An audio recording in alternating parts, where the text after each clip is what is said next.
Okay, so I think in terms of what I felt went well, or what worked really well in the SFGC process is, I think it really did put the power back into the hands of the family. I think that by giving them such agency, you know, the pre-meeting before the SFGC and the creation of the family plan, getting them to really think about what it is that they would like to see.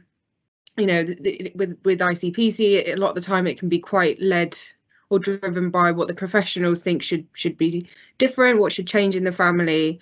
And I think with the SFGC, sort of saying to them, you know, what is it that you guys think, balanced with what professionals think, was really good. And I think it sort of helps the family to realize how much agency they have, and really think critically, because, you know, critical thinking skills is something that we're taught because of our job, but, you know, maybe isn't in every sort of day-to-day life.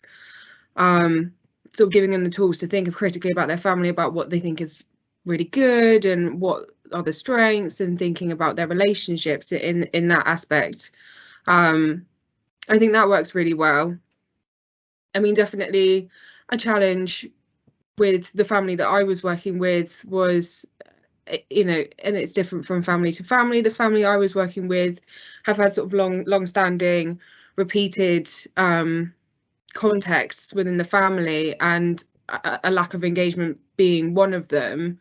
And I think that sort of previous, because they'd been on ICPC plans before, I think that sort of previous what they perceived of social services sort of hung through, and so there was a little lack of engagement to start with, because maybe they didn't, maybe we didn't explain it to them properly, or maybe they didn't quite see how it was different.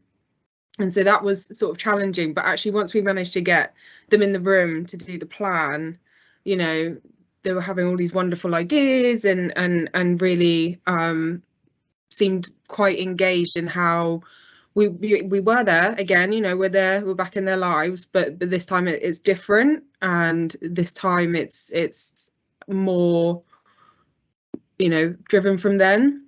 In terms of what's different from the normal ICPC, it felt a lot more relaxed, that's for sure. Even from a professional perspective, it felt a lot more informal in a way.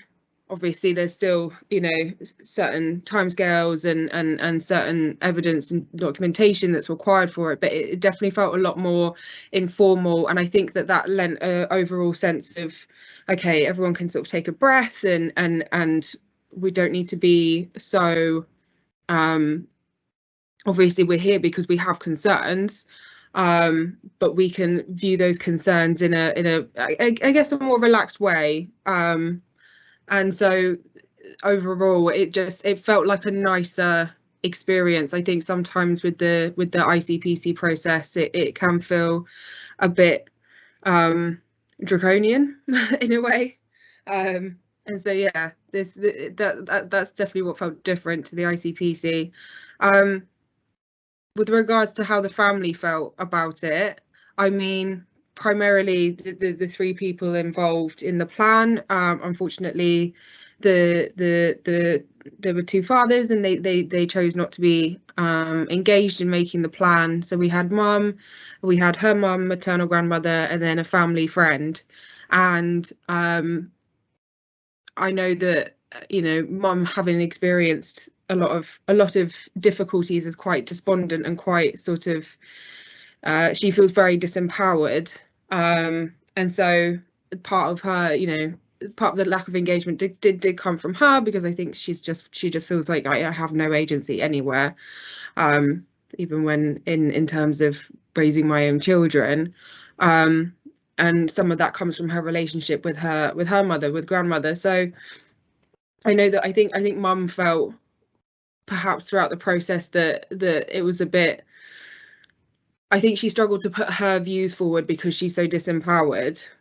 But we had some conversations outside of the you know, the pre-planning meeting, when we were creating the family plan, and, you know, she was almost confused. She was like, why why is my view being asked so much? Why am I having to do all of this? You know, why am I having to think about the things that I would like to see changed and what strengths I bring in? And I thought that that was quite interesting, because I think that kind of showed how different it is to the ICP process.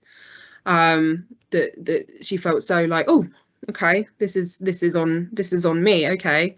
And I know that grandma really, she did quite like the process because they've been through it a number of times. She felt a bit, you know, social services hasn't helped before, why is this going to help now? And actually, once we got her engaged in the process and I sort of showed her how this was different, and I think because just by virtue of being, you know, the oldest member of the family, she had some really good ideas about how, you know, who could help where, and what kind of different supports the family might need, and sort of had a real good memory of what had happened in the past that hadn't worked, so what could happen in the future that may work.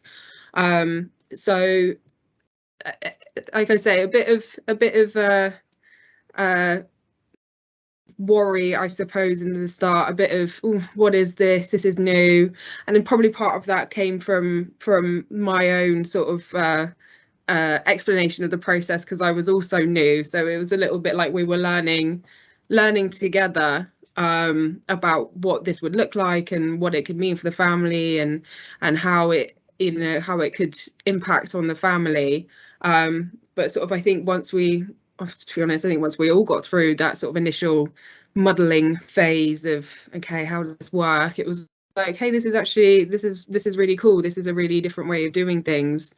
And really, I think, helps to break down that social services, family, two different, you know, like warring sides in a sense. Sometimes I think that's how it can feel to the family, and actually sort of bring the two together and make the family feel a lot more involved, and sort of like, yeah, you're here because there's difficulties and we need help, but we're not just going to be told what to do, we're going to almost direct you in some respects.